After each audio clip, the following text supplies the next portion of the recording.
किसी ने बड़े कमाल की बात कही है कि इस दुनिया में अपनी तकदीर खुद ही लिखनी होगी। ये कोई चिट्ठी नहीं है जो आप दूसरों से लिखवा लोगे। हाय गाइस, मेरा नाम है आरजे कार्तिक। आपके लिए एक छोटी सी कहानी।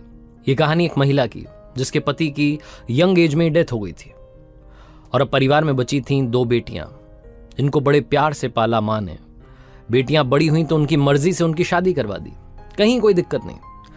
कोइंसिडेंटली जो दोनों बेटियां थी वो अपने परिवार को चलाती थी। उनके पति ज्यादा कमाते नहीं थे तो दोनों बेटियां बिजनेस करके अपना परिवार चला रही थी। एक बेटी जो थी वो छाते का बिजनेस करती थी, दूसरी वाली जो थी नूडल्स का बिजनेस करती थी, सेवई का।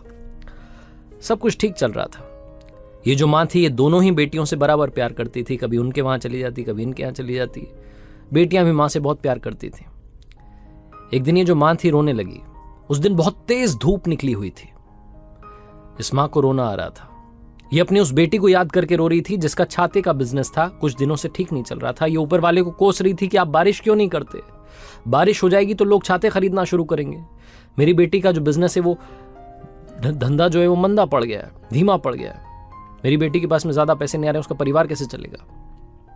पता नहीं कैसे चमत्कार हुआ, ऊपर वाले ने सुन ली और बारिश होने लगी। बादल आ गए आसमान में, जम करके बरसात होने लगी। इस महिला को लगने लगा कि ऊपर वाले ने मेरी सुन ली है। अब जो मेरी बेटी जिसका छाते का बिजनेस है उसका छाते बिकने लगेंगे, उसके पास पैसे वैसे आने लगेंगे, खुश होने लगी। इसके चेहरे पर एक छोटी सी मुस्कान आई ही थी कि अचानक से उदास हो गई और वापस आसमान की तरफ देख करके कहने लगी कि हे ऊपर वाले, ये क्या कर दिया मेरी दूसरी बेटी के साथ में नाइंसाफी। उसका नूडल्स का बिजनेस है, सेवई का बिजनेस है। अगर वो सुखाएगी नहीं धूप में तो बिकेंगे कैसे, वो तो गीले रह जाएंगे। मेरी दूसरी बेटी के बारे में तो सोचो। ऊपर वाले को फिर से कोसने लगी। अब ये रोजाना का रूटीन हो गया था। जिस दिन धूप आ रही होती थी उस दिन कोस रही होती थी कि बारिश क्यों नहीं हो रही। बारिश होने लगती थी तो कहती थी कि धूप क्यों नहीं आ रही है, मेरी दूसरी वाली बेटी का कौन ध्यान रखेगा। दोनों बेटियों के बिजनेस जो है, जो धंधे वो मंदे ना पड़े, इसलिए बार बार यही प्रार्थना कर रही होती थी। पड़ोसी जो थे वो देखते थे कि ये अम्मा पागल तो नहीं हो गई। लोगों ने उनका नाम रख दिया कि ये तो हमेशा चिड़चिड़ी रहती हैं, रोती रहती हैं, रोती हुई अम्मा है। लोग उन्हें रोती हुई अम्मा बोलने लगे। एक बार एक बाबा जी वहां से निकल रहे थे और ये जो अम्मा थी ये रो रही थी हमेशा की तरह आसमान की तरफ देख करके। तो बाबा जी ने पूछा किससे कि ये रो क्यों रही है।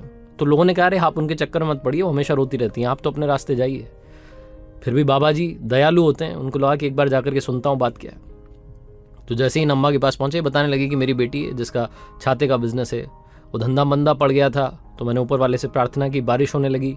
फिर मुझे दूसरी बेटी की याद आई। दूसरी वाली जो बेटी है उसका नूडल्स का बिजनेस है, वो गीले रह जाएंगे, धूप नहीं निकलेगी तो सूखेंगे नहीं और उसका बिजनेस कैसे चलेगा।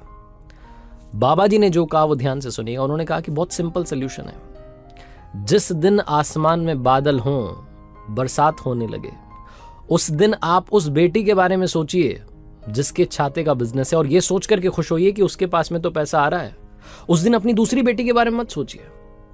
और जिस दिन धूप निकली हो उस दिन अपनी उस बेटी के बारे में सोचिए जिसका नूडल्स का बिजनेस है। उस दिन उस वाली बेटी के बारे में मत सोचिए जिसका छाते का बिजनेस है। तो ये काम आप करना शुरू कीजिए, अपने आप ही आपका रोना बंद हो जाएगा, ऊपर वाले से शिकायत बंद हो जाएगी। बाबा जी ने जब ये कहा तो अम्मा को सारी बात समझ में आ गई। जो करना है जिंदगी में वो आज करना है, आज में रहना है। जो आज मिला है उसमें जीना शुरू कीजिए।